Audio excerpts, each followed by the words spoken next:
Hi, Jeremy here, Modern Vitality. In today's video, how to help anxiety from long haulers syndrome, we're going to be looking at anxiety, right? Within the context of long haulers, which is a relatively new condition, a relatively new diagnosis. It's kind of emerging, right now as I record this video. You may be watching this years later in the future where we've got this whole thing more official and the medical establishment is caught up with the realities of the situation. But for now, it's a lot of people that are still feeling not quite right after a viral exposure.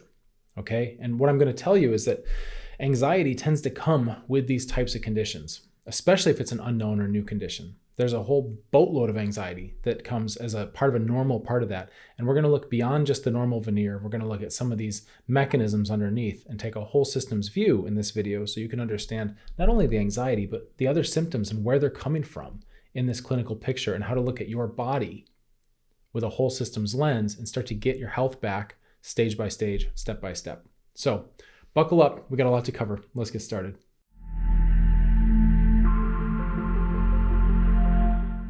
So I pulled up the definition of anxiety here. I just looked up online. It says a feeling of worry, nervousness, or unease, typically about an imminent event or something with an uncertain outcome, right? So for example, he felt a surge of anxiety. And then there's another one, more of the medical definition from psychiatry, a nervous disorder characterized by a state of excessive uneasiness and apprehension, typically with compulsive behavior or panic attacks. Okay, so we can see already here that there's a spectrum with anxiety. Some of it's just a general human tendency, a general human trait to have a little bit of uneasiness about uncertainty, right? I'm going to offer the suggestion that that end of the spectrum maybe is actually normal, right? Some anxiety might actually be healthy. It might have a survival advantage for us to feel that way. And I'll speak more about this in just a moment. On the other end of the spectrum is something that completely disrupts your life, okay? And completely takes hold of you and now has basically acted along with other symptoms you may have like brain fog or fatigue or weird pains or whatever it is, right? Bowel issues, these things can come and kind of hijack life. And that's where it gets to be a real problem because now it's not serving you, right? This mode that we have in our brain, right, that creates this anxious feeling at a low level, it's healthy. Maybe, right? I'm going to offer you my opinion. Again, I'm not your doctor, right? This is like for responsible adults looking to learn more. So I'm not diagnosing anybody here, and I'm sure not giving you medical advice on YouTube, right? But what I will do is I'll offer you my perspective. Some anxiety, I think, is healthy, okay? We are born as humans traditionally into a world of uncertainty. That's just the way it is. Those are the cards we get dealt. That's the game we're playing. That's the table we're sitting at. It's an uncertain world. The illusion of certainty is dangerous, right? Because people crave it. People crave certainty a lot. It soothes us. As I'm sitting here recording this video, right, I don't have to worry about my French doors exploding and glass just flying into my face, right? I'm not sitting here wearing a helmet, okay, for example, because it's just not on my radar. We want to live in a place where we have stability and certainty about our near future. And there are some things that are just so out of the realm of imagination. Like, why would my doors explode here? That's crazy, right? I don't think about a meteor falling through this ceiling and just smashing me, right? Again, I'm not wearing my helmet for this video. There are so many things. These are just the first couple I could think of off the top of my head. But if you start down this, you could go, oh, what could go wrong? So many things could go wrong, right? There could be, anything could happen, okay? But for the most part, our brain doesn't tend to be that vigilant about stuff that's a very, very, very, very low likelihood. We just don't use the brain power on it. However, we are trained, our brain has evolved to have a little bit of attention paid to bad things or problems that are of a higher likelihood. So for example, the old stories of humans evolving and you see the bush moving or something and it's like there's a little bit of unease and all that because you don't know what's in that bush. Is it a predator, a tiger, or whatever that wants to eat you? Or is it a bird, plucking a berry? Or is it a squirrel or something? Like, what is it, So there's a little bit of kind of built-in response where we have a little bit of a freeze, right? A little bit of a flinch. And that is a function of anxiety. It's a response to uncertainty. It's a slight unease. When we get new information and we're not sure how to handle it, right? We have this mechanism. So I'm going to tell you in that context, I believe anxiety is our friend. A little bit of anxiety. Okay. I know this is counterintuitive, Anxiety is a problem. I don't like it. It's uncomfortable. It doesn't feel good. Sure. At the low level though, even though it doesn't feel good, it's still helpful for us. Keeps us alive. Just like exercise. It doesn't feel good, right? It's a horrible feeling, You're running until it's like, oh, I don't feel good. I want to throw up. I can't catch my breath. Or you're lifting weights or whatever, and you just feel that fatigue. It sucks. It's a horrible feeling, right? But it helps us get stronger. So, well, exercise with complex chronic health conditions it's beyond the scope of this video, right? Needless to say, don't go run a marathon if you have an inflammatory condition, because you're usually going to pay for that, right? Don't push through exercise. So I'm going to just caveat that, right? I have other videos about that. So just look at it, first of all, as anxiety is there, default, pre-programmed, right? It just comes factory installed in our brain, and it's supposed to be at a low amplitude, and it's supposed to protect us. Okay, so right away, we're going to stop alienating this feeling like it's some horrible thing your brain's doing because it's broken. It's actually doing something that it's trained to do, that it knows how to do, that's good. It's just doing too much of it. All right, too much of it. Now, at the far end, when you're having panic attacks and things like that, it's doing way too much of it. And this can be really, really frustrating. Really frustrating. When we go through this process and you start to feel panic attacks and you can feel a disconnection between your rational mind and your autonomic system happening, where your body and parts of your brain are getting revved up and freaking out. And there's another part of you watching and observing that and going, this is ridiculous. Why do I feel this way? There's nothing wrong. There's no tiger in the bush. There's not even a bush moving. Nothing's happening, right? Why do I feel this way? This hypervigilance, okay? So what I'm going to offer you are perspectives only. But what I will tell you is that it's a fun and curious perspective to take, and I find it a lot more empowering if we start to think about symptoms and unpleasant things as being signs from our body, even though they don't feel good, right? But it's our body communicating to us, to our brain. And when we see the bush move and we get a little jumpy because there might be a tiger in there, okay, that's the same mechanism you're feeling when you have a complex chronic inflammatory condition. So oftentimes, in a desire to be helpful, medical professionals, patients, like everybody kind of thinks in this one-for-one type of thinking where they try to counter things. So if you have anxiety, they say, okay, no problem. It looks like your anxiety levels are coming up. Here's a sedative to push it back down. Okay, we'll just flatline that, try to keep you balanced, right? Meantime, now you're medically dependent on sedatives. Right? Long-term, there's no path to independence, medical independence. That's a big deal, right? The people I work with, we've got a culture. In our group, we have a culture of medical independence. Is that radical? Does that mean zero meds ever? No, right? But it means on a longer timeline, you're doing things that have the likelihood of making your body more resilient and stronger, which means that you can outgrow those things, whether it's herbs, supplements, pharmaceuticals, whatever it is. And of course, you got to work with your prescribing physician on all that. We work towards medical independence. The people get there, it looks different for different people, right? Some people still like to have herbs in their life, or they like to take certain supplements or whatever. You have things as needed, right? It's not black and white, but the intention, the way we look at our interventions is always aligned towards, is this intervention long-term going to make me more dependent on it? Think about it, okay? This is one way to look at it. So when we counter symptoms, anxiety's coming up. Well, smash it down, right? Take a sedative, take a Xanny. You can do all these things. That's one way to do it, and it can help in the short term. And I will say it can help in the short term, and that's good because panic attacks are really disruptive and they're not fun. And so if you have to do something to smash that down in the short term, great. I'm not here to tell you you're wrong at all. Make it work. However, what I would offer is that long term, right? When we put out this initial fire, we want to start making long-term plans so that your underlying system can get healthier and stop generating panic, right? Your body is generating panic for you. We want to get that processed. We don't want to fight the panic, right? We want to actually work with your body and listen to the panic and go, where is this coming from, right? Nothing's wrong. Why do I feel this way? Okay, once we flipped it and we start looking that way, interesting insights will come and we will see our problems from a whole different perspective.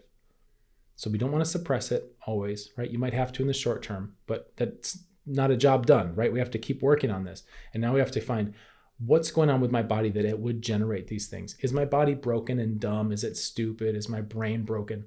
No, come on, right? I don't deal with like that kind of attitude. Of course, your body has to be respected, right? It's not stupid. It's not dumb. It's not broken. It's a miracle that all these molecules are holding themselves together and regenerating constantly. Think about that. Go all the way back to we're made out of stardust, right?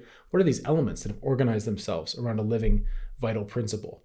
Okay, this thing's magic that you're walking around in, even if it doesn't feel that way. Even if you feel like I've got an illness, right? I've got a complex chronic mystery illness. Well, you're still alive. That's amazing, right? We have to come from that perspective and go, all right, let's respect that. And now, right, with that kind of value in place, now our perspective is, what's the body trying to tell you? So I'm going to break this down. Stage 1, stage 2, stage 3, stage 4. Okay. Stage 1, immune system. Stage 2, digestive system. Stage 3, neuroadrenal. Stage 4, blood circulation.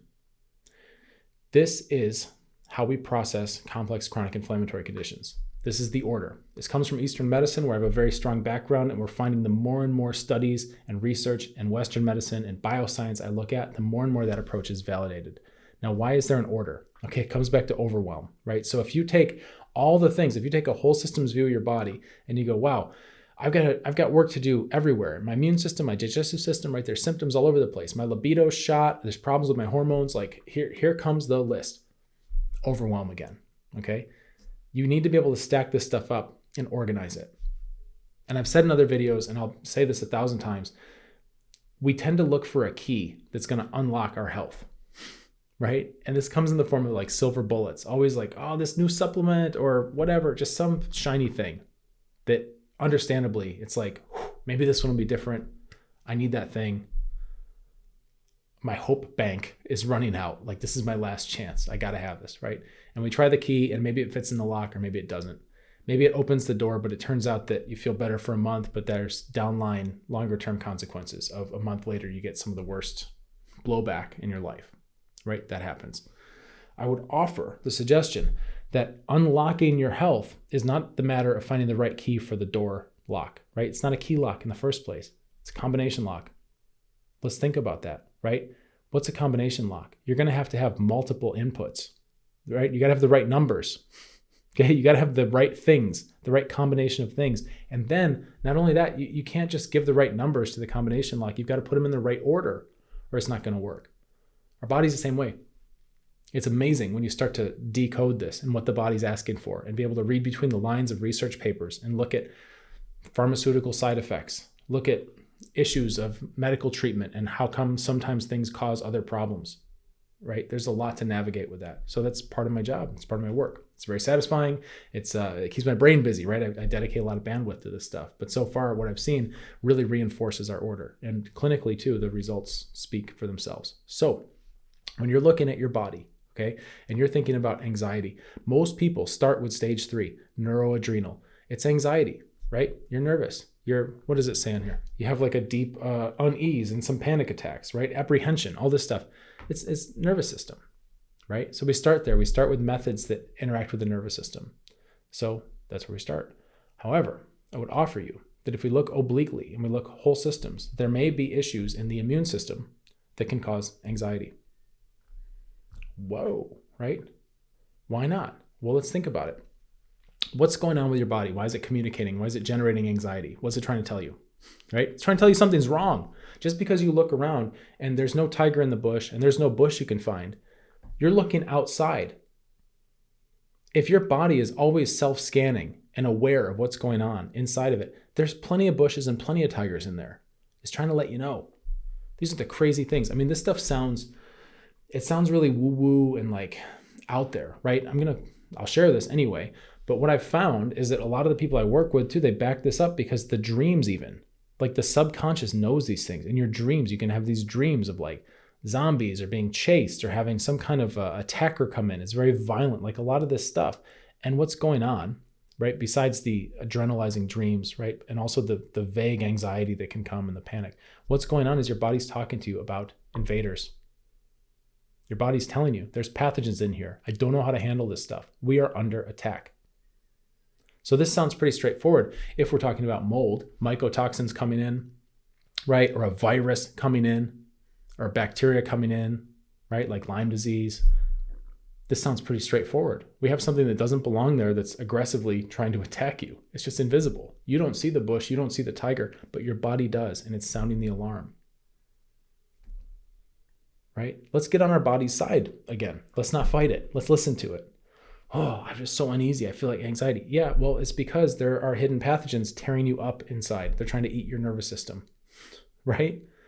They're hiding from your immune system. They're doing a lot of very advanced tricks using things like molecular mimicry to try to blend in and camouflage themselves and create autoimmune type conditions by tricking your immune system. Most people with any kind of complex chronic inflammatory condition have underlying non-specific inflammation, meaning they're always kind of inflamed, right? Everything's kind of close to the threshold anyway, and the immune system doesn't know how to be specific and actually target the right pathogens in the right way. We can help this along, right? I have a bias towards Chinese herbs, Eastern medicine, breathing exercises, these kinds of things that can actually change the immune, specific breathing exercises, not just like what you did in the yoga class once or whatever. There's very targeted things you can do to change the way the immune system can handle these types of threats. Very cool, very empowering. Sometimes the cure, right, for anxiety is not to suppress it with a Xanax, it's to actually listen to it and start working on your immune system and take out some pathogens. And then your body's not sounding the alarm so much. This is one of those things that happens with mold especially. I had a personal experience with this where it's like heart's thumping, I'm freaking out. What is this? That's not like me. This is a strange feeling. I don't like it. And get out of the mold, start healing my body, and it's not an issue again, right? That was my body talking to me. We're under attack in this house. Get out of here. And you feel the you feel the panic. You feel your body mobilizing. You feel everything, the urge to like, I'm going to freak out. Well, yeah, it's because your body's trying to tell you, get out of this environment, right? Listen to that. Don't drown it out. Imagine if I just took a bunch of pills to try to just suppress it, or however else I want to just medicate it. Even natural things. I talk about pharmaceuticals, right? But a lot of natural medicine, even some Chinese herbs, like it depends on the mindset of the practitioner if they understand these kinds of oblique interrelationships or not. Because you can still use alternative medicine in a symptom suppression kind of way, right?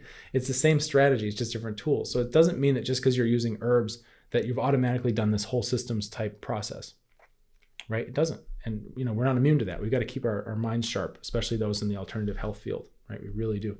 So that's a bit of a tangent, but you want to start listening to that, okay? Maybe there's an immune component, an inflammatory component.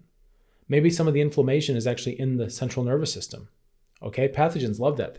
Once we have a leaky blood-brain barrier, which there are many things out there in the world now, especially things that have been recently invented in the medical industry that seem to cause that.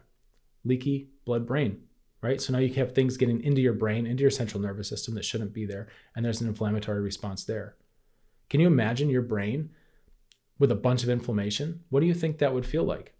Don't you think the alarms would be going off? Right? Of course. It's natural. This machine that we walk around in is incredibly intelligent and wise. And that's just stage 1, right? Immune system. What about the gut? What about stage 2, digestive system? Well, scientists are now, it's been about, 20 years or so since they discovered the microbiome, right? That's in the gut. Things that Eastern medicine and traditional diets and traditional wisdom have been recognizing for a long time is that you have to treat your body as something to be cultivated, right? As a garden to be cared for. And we're now finding out there are actually these tiny little organisms that populate our digestive tract, right? Bacteria, viruses, fungi, all these things can be in a very healthy balance. And what happens when they're not is we can have disruption along what's now been coined the gut-brain axis, right? Which means that there's a connection between your digestive system and your mental health. Isn't that interesting? So what if, right? What if you could actually work on your digestive system to get the anxiety to be better? Wow, isn't that interesting? Of course, with stage 3, neuroadrenal, that one's pretty direct, pretty straightforward. Speaks for itself. Stage 4, blood circulation. Same idea. Check this out. Your immune system and your circulatory system have a balance, okay? And they're doing like a balancing act to keep you alive as best they can. And when we have pathogens come in and they start to root down and get in there, right? They become hidden pathogens. And this can happen with viruses, mold, bacteria, like all this stuff, Candida, of course, right? There's so many of these things that can come in. And most of these chronic conditions, like anything with a mystery around it, right? Where they haven't identified a particular pathogen, I'm willing to bet that those symptom clusters are coming from a pathogen nobody's looking for or nobody's found yet. Okay, that's just my I'm going to throw my hat in the ring on that one. Okay. Pretty much everything complex and chronic has a hidden pathogen component. So once those pathogens are in there, there's a balance between your immune system and your circulatory system. Your immune system, right, wants to isolate these pathogens. The first thing it would want to do is kill them and get them out. But a lot of times they can't figure it out because they're tricky. That's what they're designed to do, is to try to evade your immune system. It's not always a slam dunk. So they're fighting them. And then the next best thing is to contain them, keep them in one place. Now, on the other side, your circulatory system is saying, hey, we need to pump blood everywhere, right? Because we got to keep this ship alive. This vessel that we're in needs to have blood and all the cells need fuel, right? The balance is the immune system says, hey, you can't pump the blood like a lot because I'm trying to contain this mess right here. We've got some thing in the throat, neck, wherever it is, right? Some pathogens. We're doing like a police chase. We've got the whole block sectioned off. Please don't pump all the blood, because what happens? Now you're pumping all the blood. More circulation means more pathogens going everywhere throughout the body. They can get deeper in the body. They can go to vital organs in the body, like the heart or the brain. So there's a balance. Everybody has this mechanism built in, where when we are attacked, right, we tend to have mechanisms to make us feel tired. This is one of the ways your body generates fatigue, by the way, to protect you, right? Fatigue's another one where it's a symptom that's miserable, ruins everybody's life, but it's a protective mechanism because it's like, until we can sort out these pathogens, we don't want to risk moving around and exercising and pumping blood and getting them everywhere. So your circulatory system tries to do bare minimum, right? What that means a lot of times, cold hands and feet, right? Just low blood flow, low blood circulation. Let me ask you a question. If you have a lower blood flow anywhere, right? It's basically the equivalent of being choked, being strangled. If you have low blood flow to your extremities, right, there's going to be a little bit of panic there. Hey, we're being choked. If you have low blood flow to your brain, there's a little bit of panic there, isn't there? We're being choked. The anxiety you feel with complex chronic health conditions can come from a variety of causes. Oftentimes, there's more than one. Oftentimes, they're overlapped. There are all different reasons for anxiety. It doesn't mean something's wrong with you or you're crazy for having it. One of the problems with anxiety is that you get the anxiety and then you don't understand it. And then the fact that there's something you don't understand happening that's unpleasant causes more anxiety. Okay? That's a horrible loop. Try not to fall into that. If nothing else, this video can help you break that, because you can go, hey, there's at least 4 reasons. I just learned, Jeremy said, right? There's at least 4 different reasons for this, why I feel this way. I don't need to get anxious about being anxious. I need to start getting curious about being anxious and try to figure out which one or more of those 4 is probably at play here. And I'll give you a hint. You're a connected, complex system. It's probably all of them, right? That's why going after just stage 3 doesn't tend to work, because you skipped stage 1 and 2, and you're never even going to go look at stage 4, right? Going out of order. So I hope these kinds of frameworks help you to understand this stuff, because anxiety is miserable. It doesn't feel good. We have to go into the things that don't feel good. That's where the signal is, right? We have to go through the noise and find the signal. If you're struggling with a complex chronic health condition, please know that you do not have to struggle alone. I have assembled a lovely group of human beings. We're international. It's all people that are working through this type of process. It's a free group. You can find the application link in the description below this video. If I see your application and it looks good, like you're gonna be a great fit for our group, I'll get you in as soon as I can.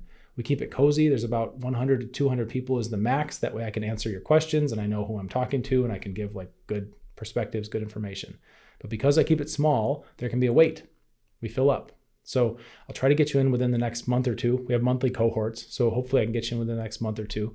And I know you don't want to be waiting forever to get help. So this is the place to be. You can hang out with other people that are on a healing journey. You can ask them anything you want. You can watch me troubleshoot, because although people are on an upward trajectory in general with their health, right? I'm helping people get out of the pits of complex chronic inflammatory conditions. They do have setbacks. They do have triggers. They do have bad days. They do have flares.